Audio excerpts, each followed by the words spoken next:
Hello guys! Sino bang mahilig dyan sa inyo ng gulay at prutas? So ito guys, gagawa tayo ng fruits and vegetable salad. Okay guys, simulan natin sa pagluto ng ating gulaman. So gumamit ako dyan ng red gulaman. Ngayon, tinunaw ko siya dyan sa tubig at lulutuin lang natin siya ng mga ilang minuto lamang. So, halo-haluin lang natin. Huwag natin tigilan hanggang sa ito ay medyo kumulo na.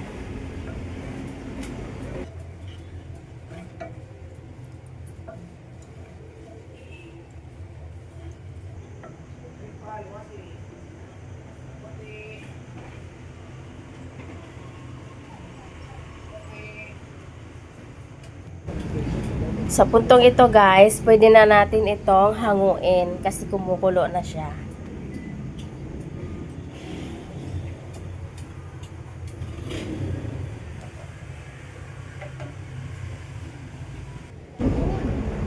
Transfer na natin siya sa isang lagayan at hintayin lang natin siyang lumamig. Habang hinihintay natin yung ating gulaman, gumawa muna tayo ng dressing. Paghahaluin lang natin yung ating mayonnaise.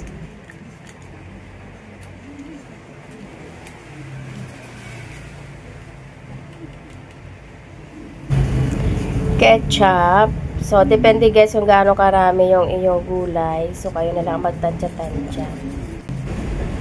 Syrup ng ating pineapple. So, siya yung ibibigay ng pampatamis.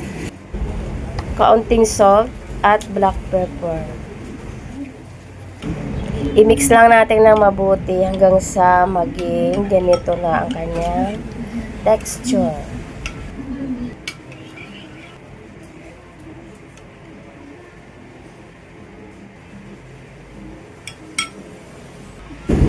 Ngayon guys, i-assemble na natin yung ating mga gulay at prutas. Ilagay natin dito sa isang bowl.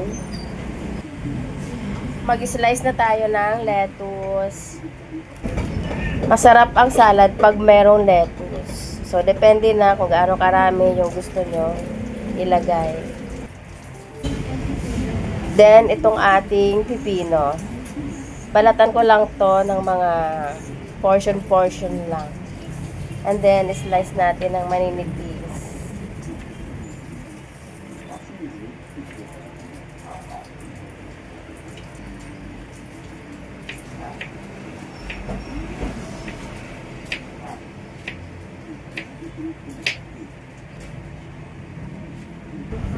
Masarap din guys pag mayroon itong isang pirasong kamatis.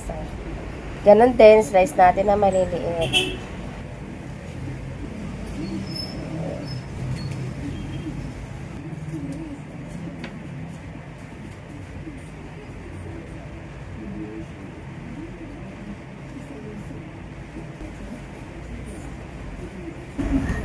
Then, yung ating pineapple, tidbits, at yung ating raisin. Ngayon, mag-slice naman tayo ng mangga. Ito talaga yung pinaka-exciting na part dahil may mangga. So, in-imagine ko lang sarap talaga nito, guys. Kinat ko lang yan, guys, ng pa-cubes. Ganyan, no? Pa-cubes cubes. Then, ilagay natin dito sa ating bowl.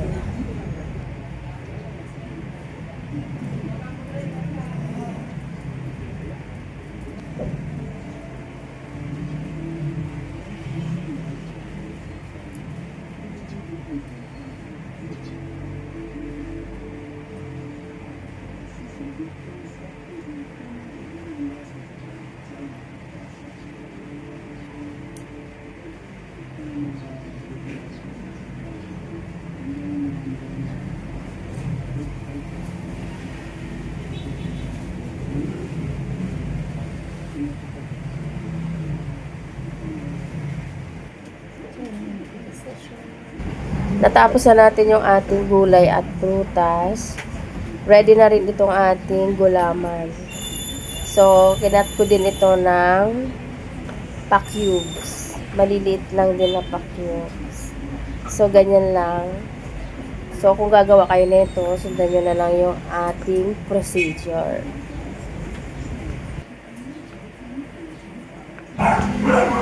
Minsan lang ako gumawa nito, guys. Kaya excited na rin akong kumain. Kayo ba, guys? Meron pa ba kayong ibang nilalagay sa vegetable and fruit salad? Kung meron pa, guys, pa-comment naman para maisama ko naman sa susunod na gumawa ako.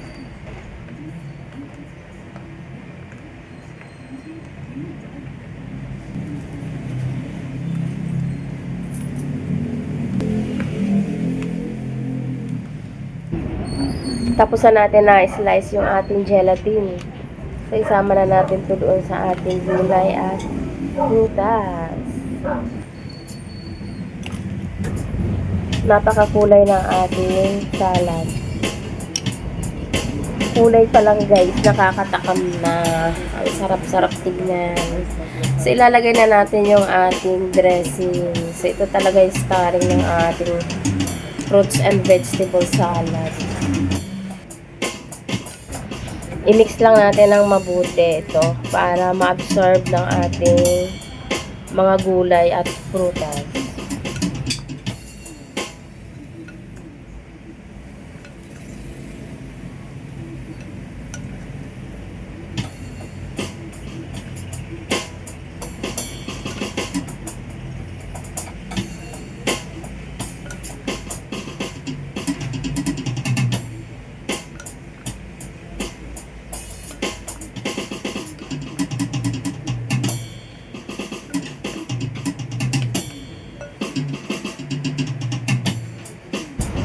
Ready na po ang ating fruits and vegetable salad. Let's eat. Sa part na yan, guys, naglagay ako ng boiled egg.